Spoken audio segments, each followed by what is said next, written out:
జగదాత్రి మేఘనకు విషపు బాటిల్ నోట్లో బలవంతంగా పూస్తుంది. అప్పుడు మేఘన వాంతులు చేసుకుంటూ బయటకు పరిగెత్తుకుంటూ వస్తుంది. పరిగెత్తుకుంటూ వచ్చి వాళ్ళ నాన్నగారికి కాల్ చేస్తుంది. అప్పుడు వాళ్ళ నాన్నగారు జగదాత్రితో అంటారు, ఏంటమ్మా జగదాత్రి, ఏం జరుగుతుంది అక్కడ అని చెప్పేసి అంటాడు. తర్వాత అంటాడు కదా, మేఘన కేదార్లా ఫోటోషూట్కి నువ్వెందుకు అడ్డుపడుతున్నావు? అసలు నేను మొదటి నుంచి చూస్తున్నాను, నువ్వు హ్యాపీగా లేవు, అసలు నీ ప్రాబ్లం ఏంటమ్మా అని చెప్పేసి మేఘన వాళ్ళ నాన్నగారు అంటారు.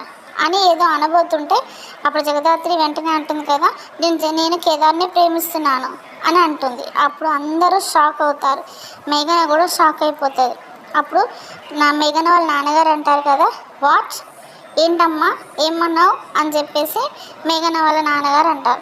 అవును సార్, నేను కేదార్ను ప్రేమిస్తున్నాను, ప్రాణం కంటే ఎక్కువగా నేను ప్రేమిస్తున్నాను సార్, చావైనా బతికైనా కేదార్తోటే అని జగదాత్రి అంటుంది. అప్పుడు మేఘన వాళ్ళ నాన్నగారు షాక్ అవుతారు. తర్వాత జగదాత్రి అంటుంది కదా, సార్ ఒక పని చేద్దాము, కేదార్కి ఎవరంటే ఇష్టమో అడుగుదాము, ఇష్టం ఉన్న వాళ్ళను కేదార్తో కలిసి ఉంటారు, ఇంకొకరు సైలెంట్గా తప్పుకోవాలి అని అంటుంది. అప్పుడు మేఘన వాళ్ళ నాన్నగారు అంటారు కదా, ఓకే ఇదేదో బాగుంది, జగదాత్రి చెప్పింది కరెక్ట్గానే ఉంది, కేదార్ చెప్పు అని చెప్పేసి మేఘన వాళ్ళ నాన్నగారు కేదార్ని అడుగుతారు. అప్పుడు మేఘన అంటుంది కదా, చెప్పు కేదార్, నా గురించి నీకు అంతా తెలుసు కదా, ఆలోచించి సమాధానం చెప్పు అని చెప్పేసి మేఘన అంటుంది.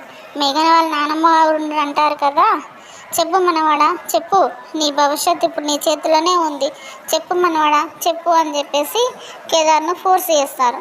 అసలు కేదార్ ఏం చెప్తాడు, ఎవరంటే ఇష్టం అని చెప్తారో రేపటి ఎపిసోడ్లో చూద్దాం.